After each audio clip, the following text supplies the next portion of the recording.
प्रिय दर्शकों, श्री गणेशाय नमः। आइए बात कर लेते हैं आज का दैनिक पंचांग जो कि 27 मार्च 2025। आज की तिथि रहेगी त्रयोदशी, लगभग 11:06 तक रहेगी। आज का नक्षत्र सदभिषा 12:34 तक रहेगा। आज का करण रहेगा गर करण 12:30 तक। इसके तत्पश्चात वणिज करण लगेगा 11:06 पर रहेगा। आज का पक्ष रहेगा कृष्ण पक्ष। आज का योग रहेगा साघ योग, लगभग 9:24 पर रहेगा।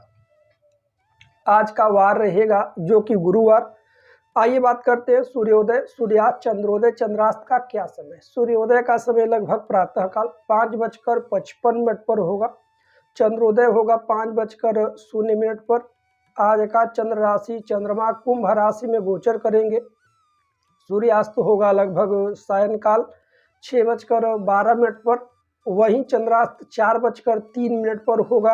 आज का ऋतु रहेगा वसंत ऋतु। आज का विक्रम संवत रहेगा 2081। मास अमांत रहेगा जो कि चैत्र मास। आइए बात करते हैं आज के सभी शुभ समय, अशुभ समय, शुभ मुहूर्त, अशुभ मुहूर्त क्या क्या रहने वाला है। शुभ मुहूर्तों में चर्चा करें अभिजीत मुहूर्त की। लगभग प्रातःकाल 11:39 पर आरंभ होगा, समाप्त होगा दोपहर में 12:38 पर। 12:28 पर। कहा जाता है कोई शुभ मांगलिक कार्य यदि अभिजीत मुहूर्त में किया जाए अवश्य ही सफल होता है, क्योंकि अभिजीत मुहूर्त भगवान श्रीहरि को अत्यंत प्रिय है। आज के सभी अशुभ समय, अशुभ कालखंड जैसे कि राहु काल का समय 1:35 पे आरंभ होगा, समाप्त होगा 3:07 पर। कहा जाता है कोई शुभ मांगलिक कार्य राहु काल अशुभ समय भूल कर ना करे तो बेहतर है। आज का गुलिक काल 8:59 पे आरंभ होगा, समाप्त होगा 10:31 पर। आज का दिशा शूल होगा दक्षिण की ओर। दक्षिण की ओर आज के दिन यात्रा से बचना चाहिए। आइए बात करते हैं आज की चौघड़िया, चल चौघड़िया, लाभ चौघड़िया, अमृत चौघड़िया तथा शुभ चौघड़िया कब आरंभ हो रहा है, कब समाप्त होगा। आज की सबसे पहली चौघड़िया शुभ चौघड़िया 5:55 पे आरंभ होगा, समाप्त होगा प्रातः 7:27 पर। आज की चल चौघड़िया 10:31 पे आरंभ होगा, समाप्त होगा दोपहर 12:03 पर। आज की लाभ चौघड़िया दोपहर 12:03 पे आरंभ होगा, समाप्त होगा 1:35 पर। आज की अमृत चौघड़िया 1:35 पे आरंभ होगा, समाप्त होगा 3:07 पर।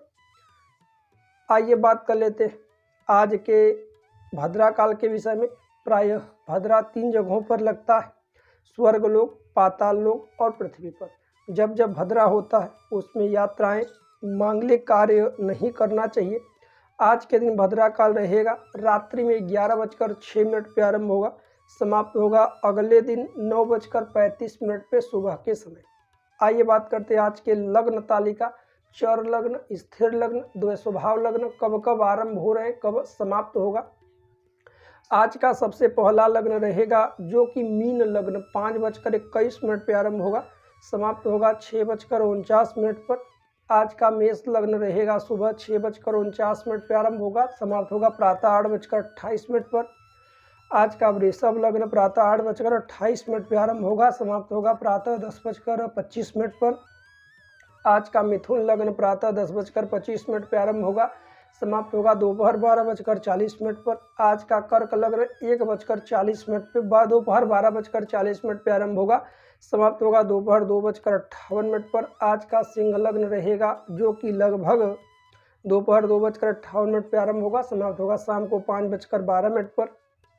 कन्या लग्न शाम को 5:12 पे आरंभ होगा, समाप्त होगा रात्रि 7:25 पर। आज का तुला लग्न रात्रि 7:25 पे आरंभ होगा, समाप्त होगा रात्रि 9:42 पर। आज का वृश्चिक लग्न रात्रि 9:42 पे आरंभ होगा, समाप्त होगा रात्रि में लगभग 12:12 पर। वहीं धनु लग्न रात्रि 12 बजे रात्रि मध्य प्रारंभ होगा, समाप्त होगा रात्रि 2:05 पर। मकर लग्न रात्रि 2:05 पे आरंभ होगा, समाप्त होगा रात्रि 3:50 पर।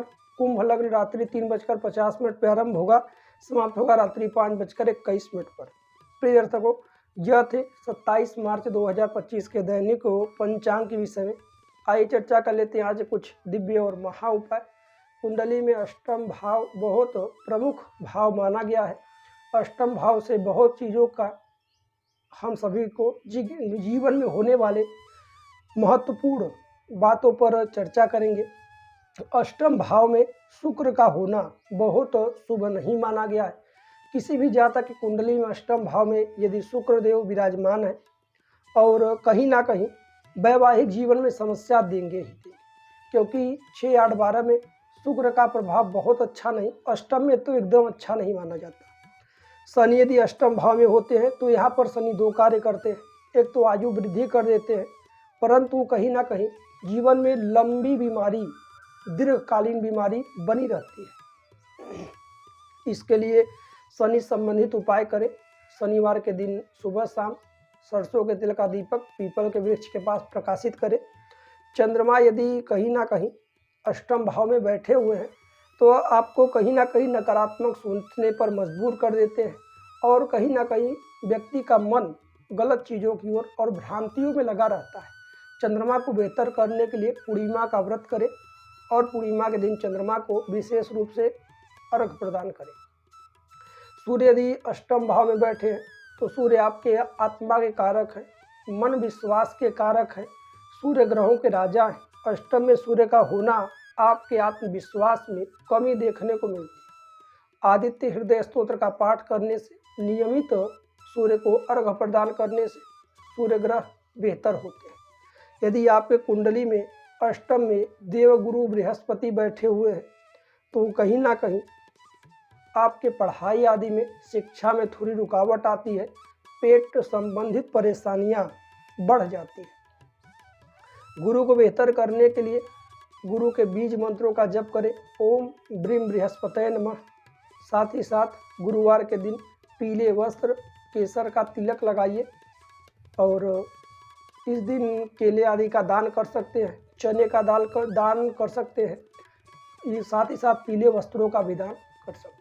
वहीं बुध अष्टम भाव में, वैसे बुध अष्टम में बहुत खराब प्रभाव नहीं देते, लेकिन यदि बुध लग्नेश हैं तो अष्टम में बैठे हुए हैं तो जीवन में संघर्ष अंततः बनाए रखेंगे।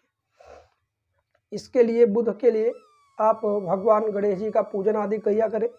यदि कुंडली में अष्टम भाव में मंगल बैठे हुए हैं तो मंगल भूमि संबंधित वाद विवाद कराते हैं। इनका विवाह ससुराल पक्ष से भी विवाद होते रहते हैं। मंगल के लिए हनुमान जी का पूजन करें। जिनके पत्रिका में मंगल अष्टम